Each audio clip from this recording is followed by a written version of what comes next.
এবার ইডির তদন্তের মুখে পেটিএম। আরবিআইয়ের কাছে চা হলো নথি। বিপদ বাড়ল পেটিএম পেমেন্টস ব্যাংকের। আরবিআই নিষেধাজ্ঞা জারির পর থেকেই দুঃসময় চলছে এই ফিনটেক স্টার্টআপের। এবার ইডির স্ক্যানারে চলে এলো পেটিএমের ব্যাংকিং ইউনিট। আরবিআইয়ের নিষেধাজ্ঞার পর এবার তাদের কর্মকাণ্ড নিয়ে প্রাথমিক স্তরে তদন্ত শুরু করল এনফোর্সমেন্ট ডিরেক্টরেট। সূত্রের খবর, ফরেন এক্সচেঞ্জ ম্যানেজমেন্ট অ্যাক্ট বা ফেমার আওতায় পেটিএম পেমেন্টস ব্যাংকের বিরুদ্ধে তদন্ত শুরু করেছে ইডি। ইতিমধ্যেই আরবিআইয়ের কাছ থেকে এই ব্যাংকের কর্মকাণ্ড নিয়ে তাদের রিপোর্ট চেয়ে পাঠিয়েছে ইডি এবং ফাইন্যান্সিয়াল ইন্টেলিজেন্স ইউনিট। আরবিআইয়ের নিষেধাজ্ঞা জারির পর থেকে লাফিয়ে লাফিয়ে পড়ছে পেটিএমের শেয়ার দর। মাঝে একটু ঊর্ধ্বমুখী গতি দেখা গেলেও বুধবার ফের 9% পড়েছে পেটিএমের শেয়ার দর।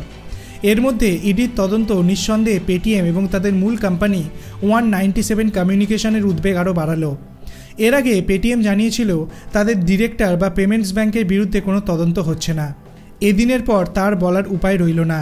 অর্থমন্ত্রক সূত্রে জানা গিয়েছে আরবিআইয়ের পক্ষ থেকে এই মামলার বিষয়ে অবহিত করা হয়েছিল ইডিকে।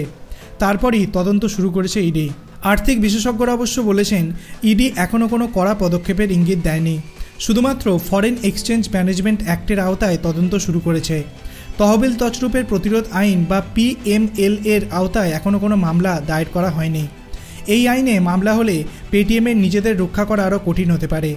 31শে জানুয়ারি পেটিএম পেমেন্টস ব্যাংকের বিরুদ্ধে ব্যাংকিং রেগুলেশন অ্যাক্টের আওতায় নিষেধাজ্ঞা জারি করেছিল আরবিআই। আরবিআই জানিয়েছিল 29শে ফেব্রুয়ারির পর সুদ প্রদান, ক্যাশব্যাক বা অর্থ ফেরত দেওয়া ছাড়া গ্রাহকদের অ্যাকাউন্ট, প্রিপেড পণ্য, ওয়ালেট, ফাস্ট্যাগ এবং এনসিএমটি কার্ডে কোনো টাকা জমা রাখা, ক্রেডিট লেনদেন বা টপ আপ গ্রহণ করা যাবে না। উপরন্তু ব্যাংকের 15ই মার্চের মধ্যে সমস্ত মুলতুবি থাকা লেনদেন এবং নোডাল অ্যাকাউন্টগুলি নিষ্পত্তি করার নির্দেশ দেওয়া হয়েছে। আপনি কি পেটিএম পেমেন্ট ব্যাংক ব্যবহার করতেন?